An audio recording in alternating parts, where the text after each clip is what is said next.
IRS academy ముందుగా ఈరోజు జరిగిన జాతీయ, అంతర్జాతీయ, ప్రాంతీయ మరియు ప్రముఖమైన అంశాలు చూద్దాం. ఈరోజు జరిగిన కరెంట్ అఫైర్లో భాగంగా నేడు మనకి ఇస్రో GSLV F-14 అనే రాకెట్ని ప్రయోగించనుందిగా ప్రకటించడం జరిగింది. ఓకే, ముందుగా ఈరోజు జరిగిన కరెంట్ అఫైర్లో భాగంగా మనకి ఏంటి సార్ అంటే ఇస్రో అనే సంస్థ నేడు GSLV F-14 అనే ఒక ఉపగ్రహాన్ని ప్రయోగించినట్టుగా ప్రకటించడం జరిగింది. ఉపగ్రహంను ప్రయోగించనుంది అంటే ఈరోజు సాయంత్రం 5:35 ఎక్కడి నుంచి ప్రయోగిస్తున్నాం సార్ అంటే శ్రీహరికోట నుంచి దీన్ని ప్రయోగించనున్నట్టుగా ప్రకటించడం జరిగినది. అయితే దాదాపుగా దీని యొక్క బరువు, దీని ద్వారా మనకి ఈ శాటిలైట్ ద్వారా ఎంత సార్ అంటే 2275 కేజీల బరువున్న ఇన్సాట్ 3DS అనే శాటిలైట్ని రోదసిలోకి అంతరిక్షంలోకి పంపించినట్టుగా ప్రకటించడం జరిగినది మనకి ఇది. అయితే దీన్ని ఎందుకు పంపించనున్నారు సార్ అంటే మనకి ఎప్పటికప్పుడు వాతావరణ పరిస్థితి అంటే వెదర్ కండిషన్స్ అంటే క్లైమేట్ కండిషన్స్ని రీసెర్చ్ చేయడం కోసం దీన్ని ప్రయోగించనున్నారు. ఎందుకు ప్రయోగించనున్నారు సార్ అంటే ఎప్పటికప్పుడు వాతావరణ పరిస్థితిని దానితో పాటు మనకి అంచనా వేస్తూ ఈ రైతులు ఎవరైతే మనకి ఈ రైతులు ఉంటారో, మత్స్యకారులు ఉంటారో వాళ్ళకి ఇన్ఫర్మేషన్ని ఎప్పటికప్పుడు అందించడం కోసం ఇన్సాట్ 3DS అనే శాటిలైట్ని ఇస్రో ప్రయోగించనున్నదిగా చెప్పడం జరుగుతుంది. మనకి ఈ యొక్క శాటిలైట్ విజయవంతం అవుతే రైతులకు చాలా మోర్ దెన్ వాల్యూస్ అంటే అత్యధికంగా సమాచారాన్ని అందించే విధంగా ఈ శాటిలైట్ని ఇచ్చడం జరుగుతుంది. కాబట్టి చాలా చాలా ఇంపార్టెంట్ మనకి ఏంటి సార్ అంటే GSLV F-14 అనే రాకెట్ని ఇటీవల ఇస్రో ఎక్కడి నుంచి ప్రయోగించింది సార్ అంటే శ్రీహరికోట నుంచి ప్రయోగించనుంది. అయితే మనకి శ్రీహరికోట ఎక్కడుంది సార్ అంటే గతంలో నెల్లూరు జిల్లా అని చెప్పేవాళ్ళం, ప్రజెంట్ ఎక్కడుంది సార్ అంటే ఆంధ్రప్రదేశ్లోని తిరుపతి జిల్లాలో ఉండడం జరుగుతుంది. అయితే దీనిని షార్ అనే పేరుతో పిలిచేవాళ్ళం. దీనిని ఏమని పిలిచేవాళ్ళం సార్ అంటే షార్ అంటే ఏమిటి సార్ మీనింగ్ అంటే మనకి శ్రీహరికోట హై ఆటిట్యూడ్ రేంజ్ అనే పేరుతో పిలిచేవాళ్ళం, శ్రీహరికోట హై ఆటిట్యూడ్ రేంజ్. అయితే మనకి సతీష్ ధావన్ మరణం తర్వాత అంటే ఇస్రో చైర్మన్గా అత్యధిక కాలం పనిచేసిన వ్యక్తి అయిన సతీష్ ధావన్ మరణం తర్వాత ఈ యొక్క షార్ యొక్క పేరుని సతీష్ ధావన్ స్పేస్ సెంటర్గా పేరు మార్చడం జరిగినట్టుగా మనకు ప్రకటించడం జరుగుతుంది. కాబట్టి మనకు చాలా జాగ్రత్త, శ్రీహరికోట నుంచి ప్రయోగించాం. మనం ఎక్కడుంది సార్ అంటే తిరుపతి జిల్లాలో ఉండడం జరుగుతుంది. ప్రజెంట్ ఈ యొక్క ఆంధ్రప్రదేశ్లో 1974 డిస్ట్రిక్ట్ యాక్ట్ ప్రకారం జిల్లాల విభజన జరిగిన తర్వాత ఈ యొక్క నెల్లూరు జిల్లా నుంచి ఈ యొక్క ప్రయోగ వేదిక ఎక్కడికి వచ్చింది సార్ అంటే మనకి తిరుపతికి రావడం జరుగుతుంది. అయితే మనకి శాటిలైట్ బరువు ఎంత సార్ అంటే 2275 కేజీలు. దీన్ని ఇన్సాట్ 3D అనేది ఎందుకు ప్రయోగించనున్నాం సార్ అంటే వాతావరణ పరిస్థితులను ఎప్పటికప్పుడు అంచనా వేసి ఈ రైతులకు విలువైన సమాచారాన్ని అందించడం కోసం ఇస్రో ప్రయోగించనుంది. అయితే నేటి ప్రశ్న ఏంటి సార్ అంటే 2023లో ఇస్రో మొత్తం ఎన్ని ప్రయోగాలు చేపట్టింది? ఓకే, నేటి ప్రశ్న ఏంటి సార్ అంటే 2023లో ఇస్రో ప్రయోగించిన ప్రయోగాలన్నీ కూడా ఎన్ని ప్రయోగాలు చేపట్టింది? కింద కామెంట్ రూపంలో తెలియజేయండి అన్న, విలువైన సమాచారాన్ని మేము మీకు అందిస్తాం. ఓకే, నెక్స్ట్ కరెంట్ అఫైర్కి వెళ్ళిపోతే మనకి నెక్స్ట్ ఏంటి సార్ అంటే చూసుకుంటే మనకి తెలంగాణ సిద్దిపేట జిల్లాలో మనకి ఒక రైల్వే స్టేషన్ని ప్రారంభించడం జరిగింది. ఎవరు ప్రారంభించారు సార్ అంటే మనకి కేంద్ర పర్యాటక శాఖ మంత్రి మరియు మధ్యప్రదేశ్ సీఎం అయిన మనకి మోహన్ యాదవ్ గారు ప్రారంభించడం జరిగింది. ఉదాహరణకి ఇన్ఫర్మేషన్ చూద్దాం. ఎక్కడ సార్ అంటే తెలంగాణ రాష్ట్రం. ఎక్కడ సార్ అంటే తెలంగాణ రాష్ట్రంలో ఎక్కడ కొమ్మూర వెల్లి రైల్వే స్టేషన్ ఎక్కడ సార్ అంటే కొమురవెల్లి రైల్వే స్టేషన్ అన్న. కొమురవెల్లి రైల్వే స్టేషన్ అనే పేరుతో పిలవచ్చు. ఈ కొమురవెల్లి రైల్వే స్టేషన్ ని ఎవరెవరు ప్రారంభించారు సార్ అంటే మనకి కేంద్ర central tourism minister G Kishan Reddy గారు, దానితో పాటు మధ్యప్రదేశ్ సీఎం అయిన మోహన్ యాదవ్. ఎవరు సార్ అంటే మోహన్ యాదవ్ గారు దీన్ని ప్రారంభించడం జరిగింది. అయితే దీనిని కొమురవెల్లి రైల్వే స్టేషన్ ఎందుకు ప్రారంభించారు సార్ అంటే పర్యాటక రంగం కోసం, అంటే పర్యాటక రంగాన్ని అభివృద్ధి పరచడం కోసం, పర్యాటక రంగంను అభివృద్ధి పరచడం కోసం దీన్ని ప్రారంభించారుగా చెప్పడం జరుగుతుంది. అంటే ఈ కొమురవెల్లి ప్రాంతంలో ప్రసిద్ధ పుణ్యక్షేత్రాలు అయిన కొమురవెల్లి మల్లికార్జున స్వామి దేవాలయం, ఇక్కడ మనకు ఒక ప్రముఖమైన దేవాలయం ఉంది. ఇది సార్ అంటే కొమురవెల్లి ఏది సార్ అంటే మనకి కొమురవెల్లి మల్లికార్జున స్వామి దేవాలయం ఇక్కడ ఉండడం జరుగుతుంది. ఈ స్వామి దేవాలయం టూరిజానికి ఇచ్చేయడము, దాదాపుగా ప్రతి సంవత్సరం ఈ చుట్టుపక్కల ఉండే ఒక 4-5 రాష్ట్రాల నుంచి దాదాపుగా 25 లక్షల మంది భక్తులు ఈ పట్టణానికి వస్తూ వెళుతూ ఉంటారు. కాబట్టి పర్యాటక రంగంగా దీన్ని అభివృద్ధి పరచాలనే ఉద్దేశంతో ఏదాన్ని మనకి కొమురవెల్లి రైల్వే స్టేషన్ ని ప్రారంభించడం జరిగినది.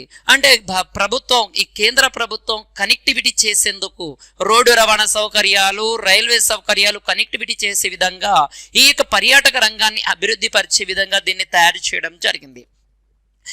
చూడండి, మనకి రైల్వే స్టేషన్ ని ప్రారంభించారు. ఇటీవల మనం చాలా రైల్వేకి సంబంధించిన ఇన్ఫర్మేషన్ చూస్తే ఇటీవల మన భారతదేశంలో ప్రారంభమైన ఇవి చూసుకుంటే నమో భారత్ ట్రైన్,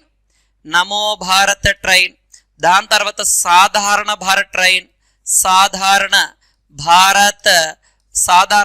ట్రైన్, దాని నుంచి అక్కడి నుంచి మనకి ఏది సార్ అమృత్ భారత్ ట్రైన్లు, ఇవన్నీ కూడా భారతదేశంలో ప్రారంభించినవి. ఆల్రెడీ మనకి ఏది సార్ అంటే భారతదేశంలో అత్యంత వేగవంతమైన ట్రైన్ ఏది సార్, మనము దీన్ని బుల్లెట్ ట్రైన్ కి సంబంధించిన రైల్వే స్టేషన్ ని పూర్తి చేయడము అండ్ స్వరంగ మార్గాన్ని పూర్తి చేయడము, ఇలాంటి రకరకాల కార్యక్రమాలు 2023-24లో చేపట్టారు మనకి. కాబట్టి ఇలాంటి అంశాలు కొంచెం జాగ్రత్త చూడండి. ఇటీవల ప్రారంభించిన రైలు ఏవైతే ఉన్నాయో ఇది నమో భారత్, సాధారణ భారత్, అమృత్ భారత్ ట్రైన్లు అండ్ 2027 నాటికల్లా మేము ఏదాన్ని బుల్లెట్ ట్రైన్ ని పూర్తి చేస్తామని రైల్వే శాఖ మంత్రి అశ్విని వైష్ణవ్ కూడా ప్రకటించడం జరిగింది. కాబట్టి ఇలాంటి అంశాలు ఏవైనా ఉంటే అలాంటి అంశాలు చూడండి.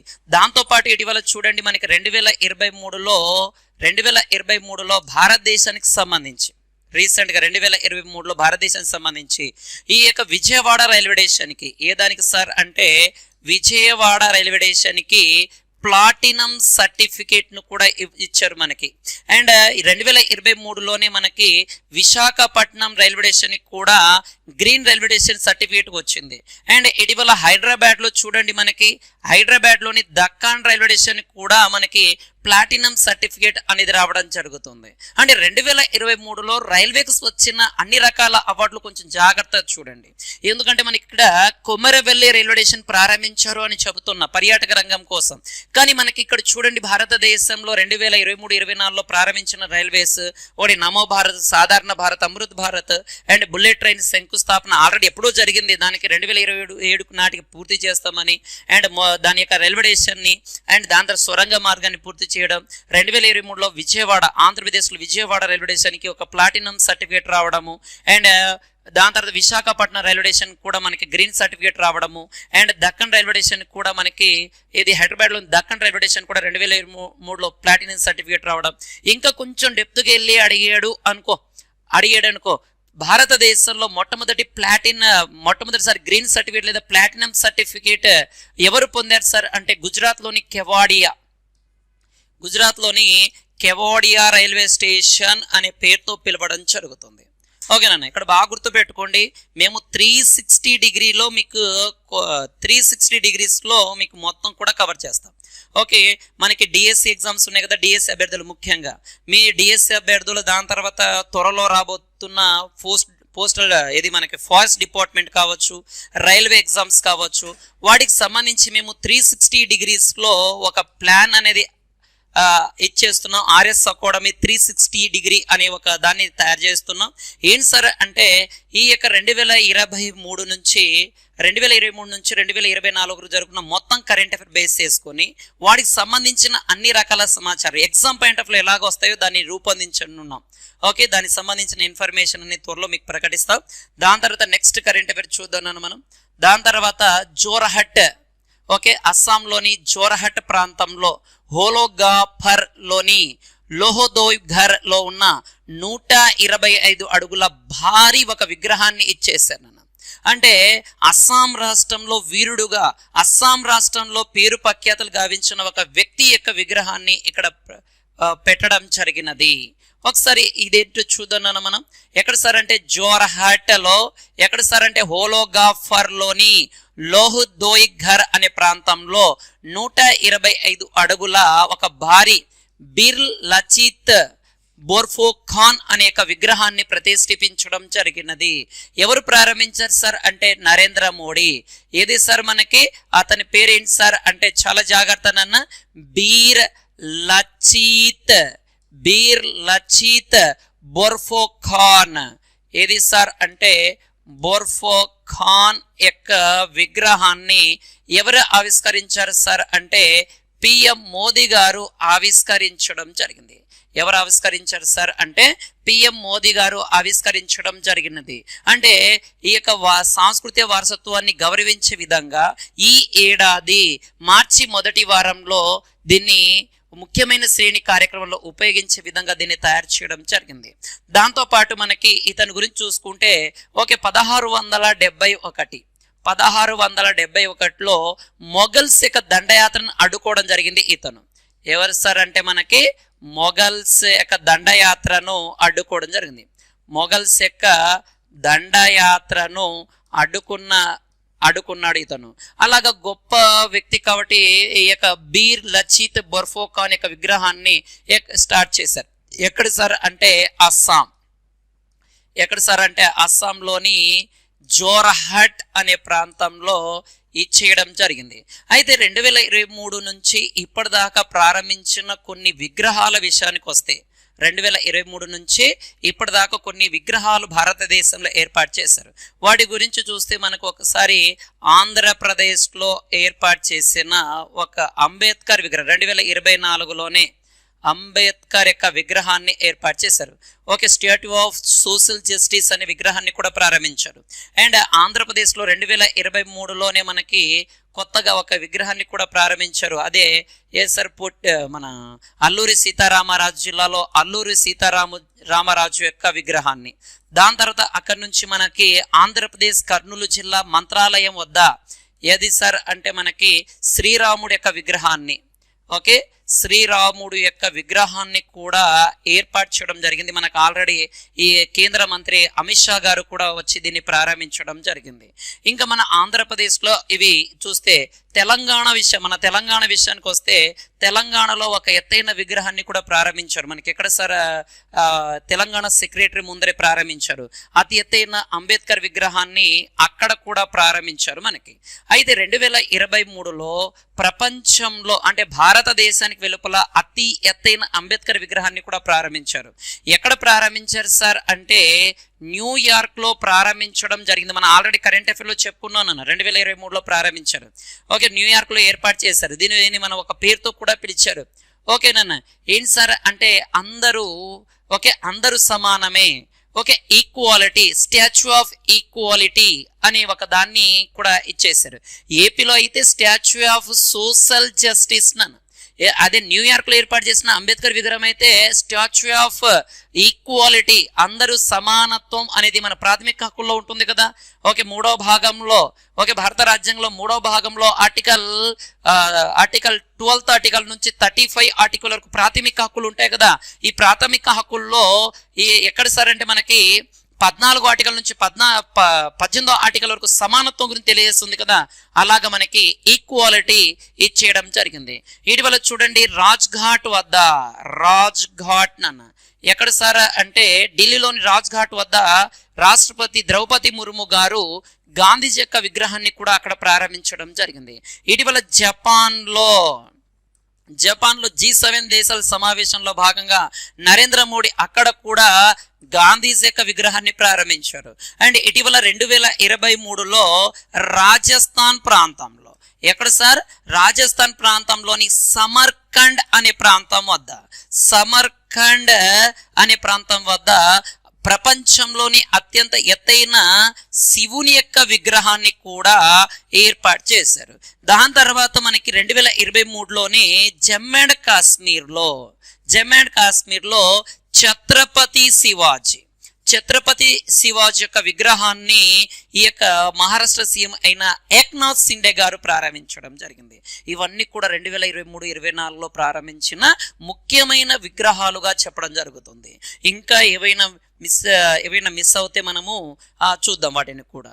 కాబట్టి ఇక 2024లో ఎక్కడ సార్, అస్సాంలోని జోర్హట్లో మనకి ప్రారంభించారు.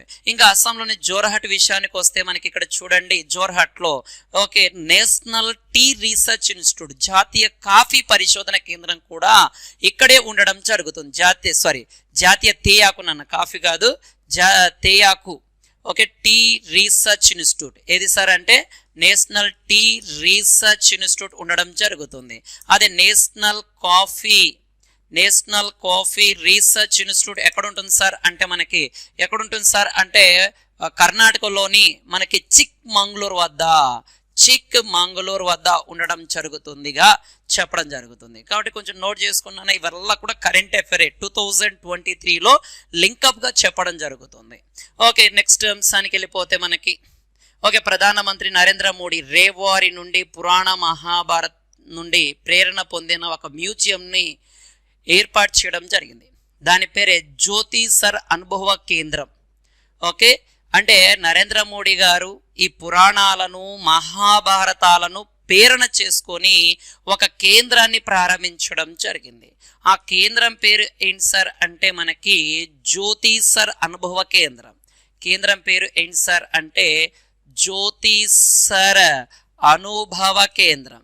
జ్యోతి సర్ అనుభవ కేంద్రాన్ని ఏర్పాటు చేయడం జరుగుతుంది. మనకి ప్రాజెక్ట్ ఇంకా పూర్తయ్యే దశలో ఉంది, ఇంకా కంప్లీట్ అవ్వలేదు. ఓకే, దాదాపుగా 5 ప్రణాళికబద్ధమైన గ్యాలరీలో 2 తెరవడం జరిగింది. ఓకే, దాదాపుగా 240 కోట్ల రూపాయలతో హర్యానా కురుక్షేత్ర ప్రాంతంలో ఓకే సాంస్కృతిక ఆధ్యాత్మిక పర్యాటక రంగాన్ని మెరుగుపరచడం కోసం దీన్ని ప్రారంభించారు. ఎందుకోసం సార్ అంటే సాంస్కృతిక ఆధ్యాత్మిక కేంద్రాలు ఎక్కడ ప్రారంభించారు? కురుక్షేత్ర. ఎక్కడ సార్ అంటే కురుక్షేత్రం. ఎక్కడ సార్ అంటే కురుక్షేత్రం ఎక్కడుంది సార్? మనకి కురుక్షేత్రం అంటే హర్యానాలో ఉండడం జరుగుతుంది నాన్న. అంటే కురుక్షేత్రం అంటే మన హిస్టరీలో పడడానికి ఆస్కారం ఉంది. ఓకే, కురుక్షేత్రం అనేది మనకి పురాణాలలో ఓకే పురాణాల్లో ఎన్ని ఇది ఉంటాయి, మొత్తం 18 ఏముంటాయి మనకి 18 పార్ట్స్ ఉంటాయి. దాంట్లో 18 పర్వాలు ఉంటాయి. ఆ 18 పర్వాలలో 6వ పర్వం అనేది ఉంటుంది. 6వ పర్వం అనేది మనకు చూసుకుంటే ఏది సార్ అంటే భీష్మ పర్వం. ఈ యొక్క భీష్మ పర్వం, ఈ భీష్మ పర్వంలో 143వ ఖండిత. ఈ 143వ ఖండితలోనే కురుక్షేత్ర యుద్ధం కూడా మనకు జరుగుతుంది. ఇంకా హర్యానాలోని మనకు చూసుకుంటే 1526లో మొదటి పానిపట్ పానిపట్ యుద్ధం కూడా జరుగుతుంది. అండ్ 1556లో రెండవ పానిపట్ యుద్ధం జరుగుతుంది. 1761లో ఎప్పుడు సార్ అంటే 1761లో మూడవ పానిపట్ యుద్ధం కూడా జరుగుతుంది. కొంచెం జాగ్రత్త చూడండి అన్న, మనకి వీటికి సంబంధించిన చెప్పాను మీకు. ఓకే, దాని తర్వాత నెక్స్ట్ కరెంట్ అఫైర్ విషయానికి వెళ్ళిపోతే, ఓకే, ఒడిశా ముఖ్యమంత్రి నవీన్ పట్నాయక్ ఒక క్యాన్సర్ సెంటర్ని ప్రారంభించారు. ఒడిశా సీఎం అయిన నవీన్ పట్నాయక్ ఒక క్యాన్సర్ సెంటర్ని, దాని పేరు బాక్సీ Sri Shankara cancer and research institute. ఏంటి సార్ అంటే మనకి దీని పేరు చాలా జాగ్రత్త అన్న, ఇలాంటివి ఏవైనా ప్రారంభించినప్పుడు బాక్సీ Sri Shankara cancer research institute ఎక్కడ ప్రారంభించారు సార్ అంటే ఒడిశా. ఎవరు ప్రారంభించారు సార్ అంటే ఒడిశా సీఎం అయిన నవీన్ పట్నాయక్ గారు దీన్ని ప్రారంభించడం జరుగుతుంది. నవీన్ పట్నాయక్ గారు దీన్ని ప్రారంభించడం జరిగింది. ఈ శంకర క్యాన్సర్ రీసెర్చ్ ఇన్స్టిట్యూట్ ఎందుకు ప్రారంభించారు సార్ అంటే ఈ క్యాన్సర్ రోగులు ఎవరైతే ఉంటారో వాళ్ళకు నాణ్యమైన వైద్యాన్ని, మందులను అందించాలనే ఉద్దేశంతో ఈ యొక్క రోగులకు అందుబాటు విధంగా తీసుకురావడం జరిగినది.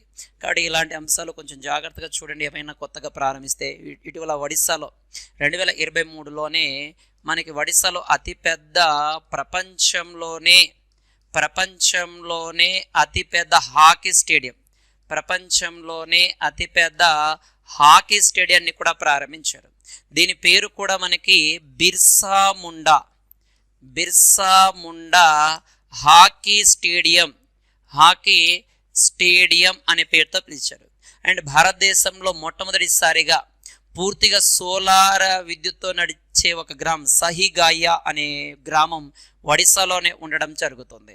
భారతదేశంలో మొదటిసారిగా ప్రైవేట్ పరం చేసి ఎలక్ట్రిసిటీ బోర్డుని, విద్యుత్ రంగాన్ని ప్రైవేట్ పరం చేసిన బోర్డు కూడా ఏది సార్ అంటే ఈ యొక్క ఒడిశా రాష్ట్రమే అని చెప్పవచ్చు. ఓకే, ఇలాంటివి కొంచెం జాగ్రత్త చూడండి అని ఇక్కడ నుంచి క్వశ్చన్ పడడానికి ఆస్కారం ఉంది. దాని తర్వాత నెక్స్ట్ అంతర్జాతీయ న్యాయస్థానం యొక్క కొత్త అధ్యక్షుడుగా ఎవరు ఎన్నుకోబోతున్నారు సార్ అంటే నవాబ్ సలాం అనే వ్యక్తి. అతని పేరు కొంచెం జాగ్రత్త నాన్న, ఏంటి సార్ అంటే నవాబ్ సలాం.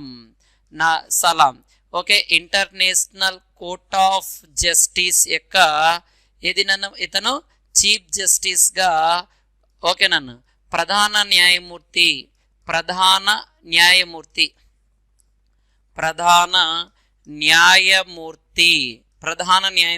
లేదా అధ్యక్షుడుగా కూడా పిలవచ్చు. ఇతను 3 సంవత్సరాల కాలానికి ఎన్నుకో కాబడ్డాడుగా చెప్పవచ్చు మనకి ఇతను. అంటే దాదాపుగా జోన్ డోయుగ్ అనే వ్యక్తి ఉండేవాడు. ఇతని స్థానంలో ఇతను రావడం జరుగుతుంది మనకి. అయితే ఇతను అంతర్జాతీయ న్యాయస్థానంలో ఈ నవాబ్ సలాం అనే వ్యక్తి 2018లో తన యొక్క కెరియర్ని ప్రారంభించడం జరుగుతుంది. ఇక్కడ అంతర్జాతీయ ఇంటర్నేషనల్ కోర్ట్ ఆఫ్ జస్టిస్లో ప్రారంభించడం జరుగుతుందిగా చెప్పడం జరుగుతుంది మనకి ఇతను నన్ను. అంటే మొదటి లెబనిన్ అండ్ రెండవ అరబ్గా గుర్తించబడ్డాడు నన్ను. ఈ పదవిని స్వీకరించిన మొదటి లెబనీస్ దేశానికి చెందిన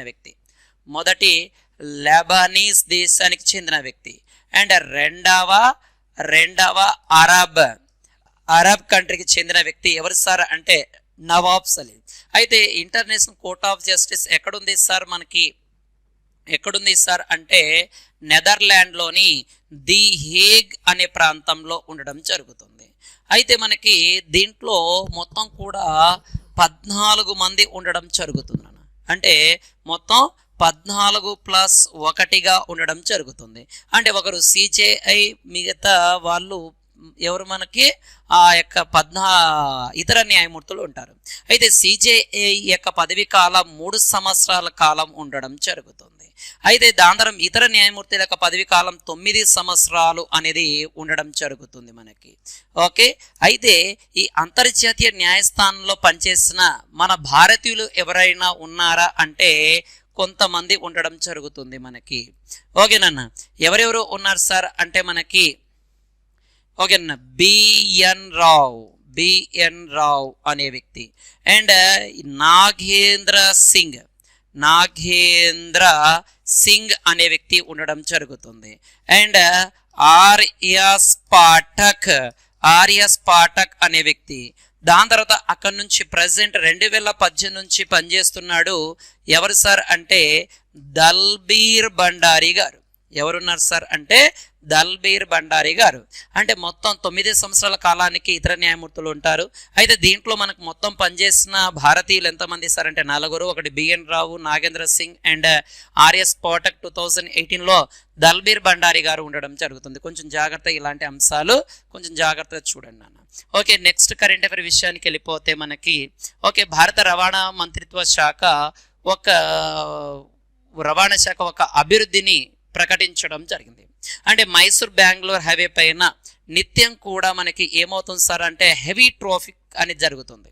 అంటే మాన్యువల్గా అక్కడ మన టోల్ గేట్ దగ్గర ప్రతి వెహికల్ వెళ్ళి అక్కడ మనకి ఏమవుతుంది అది స్కాన్ అయ్యి వెళ్ళడం జరుగుతుంది.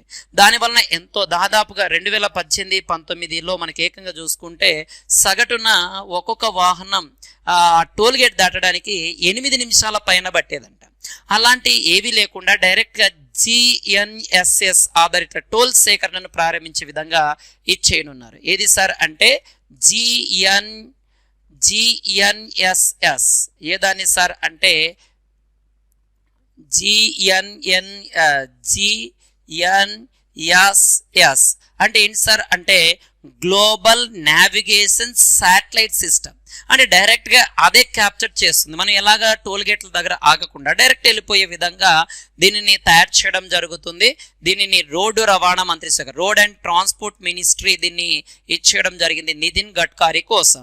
అంటే ఈ చెల్లింపుల కోసం వాహనాలు టోల్ గేట్ల దగ్గర ఆగాల్సిన అవసరం లేదు. డైరెక్ట్గా ఈ GNSS అంటే గ్లోబల్ నావిగేషన్ శాటిలైట్ సిస్టమ్ ద్వారా డైరెక్ట్గా స్కానింగ్ చేసి వెళ్ళిపోవడం జరుగుతుంది. అలాంటి కొత్త విధానాన్ని ప్రవేశపెట్టనున్నారు.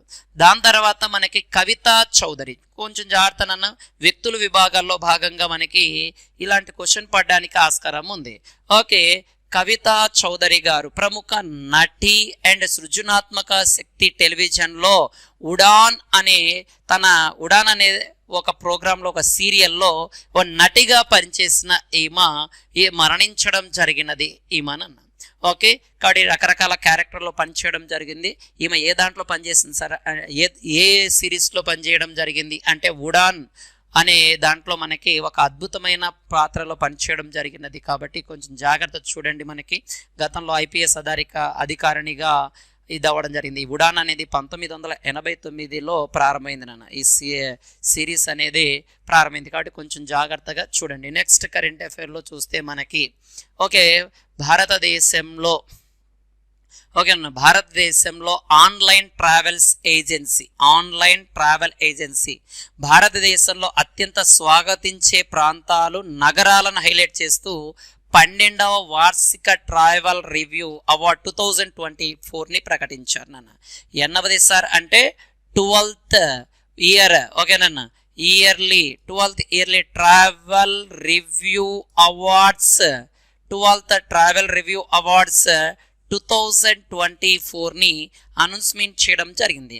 అంటే ఆన్లైన్ ట్రావెల్కు ఎక్కువగా స్వాగతించిన నగరాలలో భారతదేశం నుంచి 2024లో చూస్తే 2024లో ఏవేవి ఉన్నాయి సార్ అంటే హిమాచల్ ప్రదేశ్ అండ్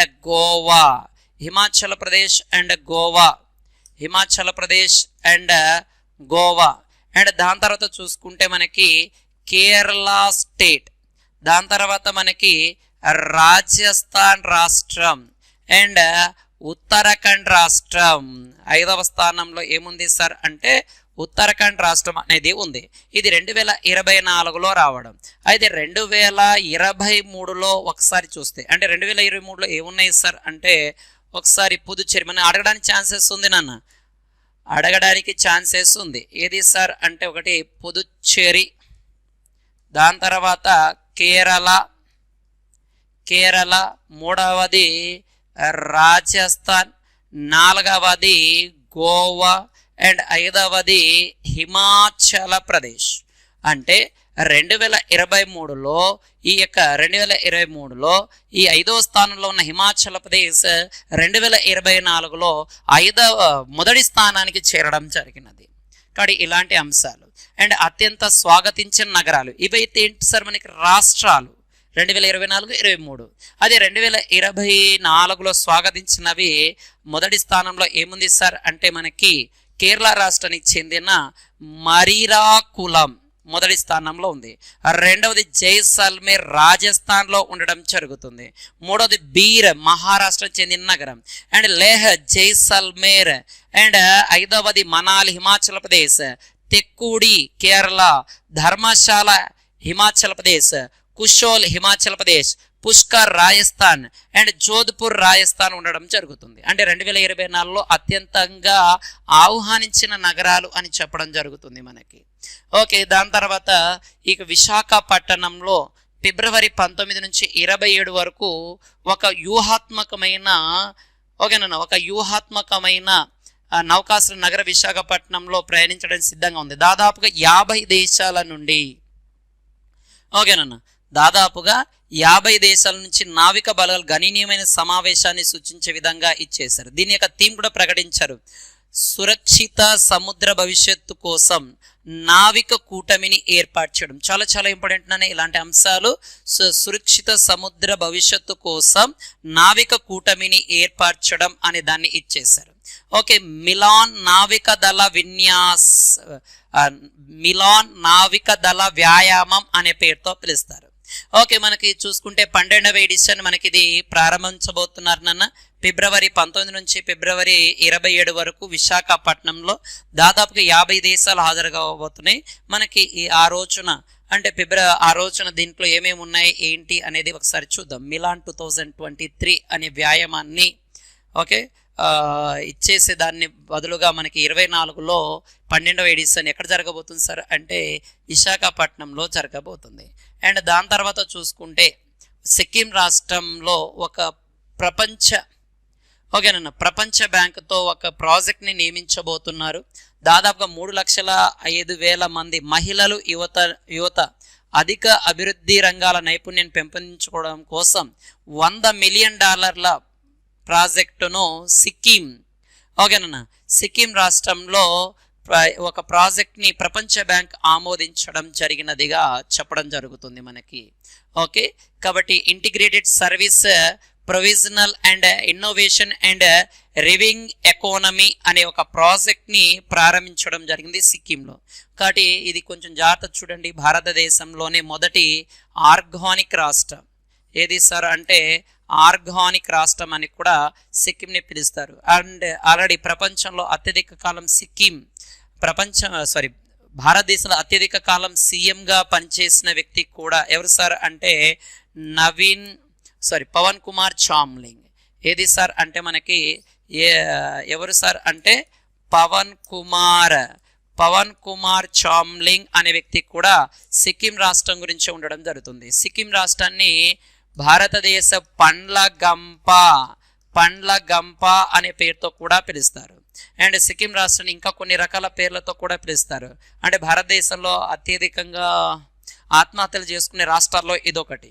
దాని తర్వాత మనకి ఈ సిక్కిం రాష్ట్రంలో భారతదేశంలో ప్రధాన భూభాగంలో ఎత్తైన శిఖరం కాంచనగంగా కూడా ఇక్కడే ఉండడం జరుగుతుంది. మనకి ఇక్కడే నాతులా కనుమ కూడా ఉండడం జరుగుతుంది. 1962లో ఇండియా చైనా యుద్ధం కారణంగా ఇది మూసేస్తారు. మళ్ళీ ఇటీవల కాలంలో తిరిగి దీన్ని పునఃప్రారంభించడం కూడా జరిగిందని మనం చెప్పుకున్నాం.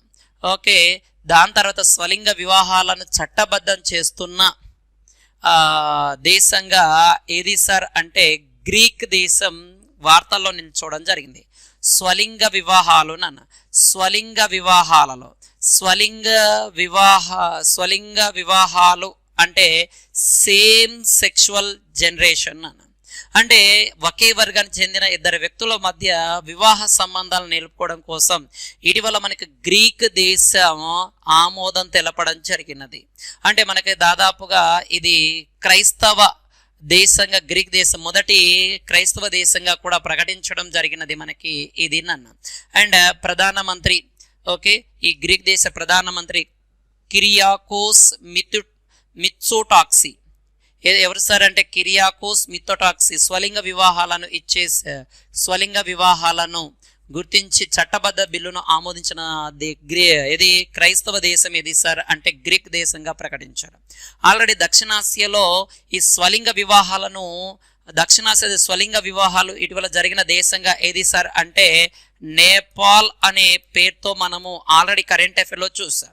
అదే స్వలింగ వివాహాలకు సంబంధించి మనం నేపాల్ చూసాం. ఆల్రెడీ భారతదేశంలో కూడా స్వలింగ వివాహాలు చట్టబద్ధం కాదు, ఇవి చట్టానికి వ్యతిరేకంగా ఉన్నాయి, వీటికి సంబంధించి పార్లమెంట్లో చట్టాలు చేయాలని మనకి ఇటీవల సుప్రీంకోర్టు కూడా తీర్పును అనేది చూసాం.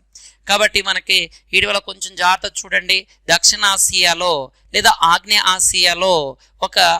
ఆసియాలో స్వలింగ వివాహం జరిగిన దేశం ఏది సార్ అంటే మనకి నేపాల్గా చెప్పడం జరిగింది. చట్టం చేసిన దేశంగా నేపాల్ ఉంది.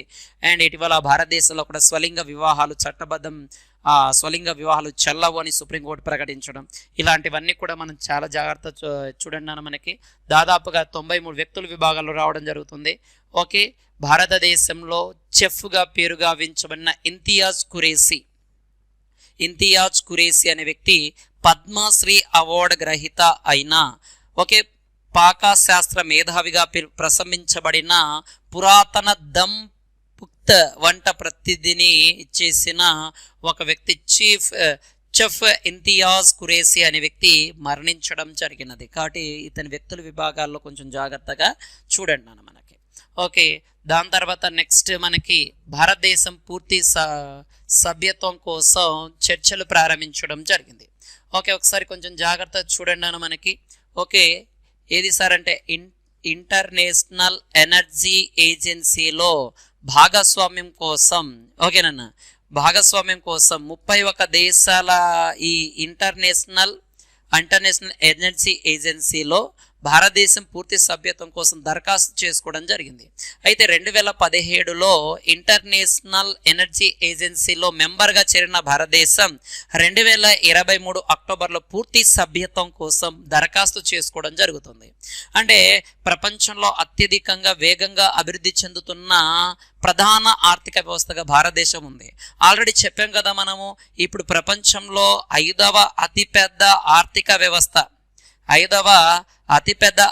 వ్యవస్థగా ఏ దేశం ఉంది సార్ అంటే భారతదేశం. ప్రపంచంలో 5వ అతిపెద్ద ఆర్థిక వ్యవస్థ ఏది సార్ అంటే భారతదేశం అనేది ఉండడం జరుగుతుంది. దాని తర్వాత 5వ అతిపెద్ద ఆర్థిక వ్యవస్థ ఉంది. అదే 2027 నాటికి ప్రపంచంలో 3వ అతిపెద్ద ఆర్థిక వ్యవస్థగా ఎదుగుతుందని కొన్ని ఎకానమీ ఆర్గనైజేషన్, అండ్ 2030 నాటికి ప్రపంచంలో 3వ అతిపెద్ద ఆర్థిక వ్యవస్థ ఉంటుందని కొన్ని ఎకానమిస్ట్ రిపోర్ట్స్ అనేవి ప్రకటించారు. కాబట్టి ఇవన్నీ కొంచెం జాగ్రత్తగా చూడండి మనకి ఇక్కడ నుంచి. కాబట్టి ఇంటర్నేషనల్ ఎనర్జీ ఏజెన్సీలో భారతదేశం అనేది శాశ్వత సభ్యత్వం కోసం ఇచ్చేసింది. దాంట్లో మొత్తం ఎన్ని సభ్య దేశాలు ఉన్నాయి సార్ అంటే 31 సభ్య దేశాలు ఉన్నట్టుగా ప్రకటించడం జరిగింది. దాని తర్వాత నెక్స్ట్ కరెంట్ అఫైర్ చూస్తే ఆల్ ఇండియా పోలీస్ డ్యూటీ మీట్లో BSF K9 అనే కుక్క మొదటి స్థానాన్ని గెలుచుకోవడం జరిగింది. కాబట్టి ఇది కూడా కొంచెం జాగ్రత్త చూడండి. డిఫెన్స్ అండ్ సైన్స్ అండ్ టెక్నాలజీలో మనకు రావడం జరుగుతుంది. మేదోల్ హౌండ్ అనే ఒక భారతీయ కుక్క జాతికి చెందిన సరిహద్దు భద్రతా దళం అంటే BSF కు చెందిన ఆల్ ఇండియా పోలీస్ డ్యూటీ మీట్లో మొదటి స్థానాన్ని గెలుచుకోవడం జరుగుతుంది మనకి. ఈ జరిగిన మీట్లో ఫిబ్రవరి 12 నుంచి ఫిబ్రవరి 16 వరకు లక్నోలో జరిగారు నాన్న. ఈ కానిస్టేబుల్ అశోక్ కుమార్ కుమాత్ నిర్వహించిన రియా అనే దేశీయ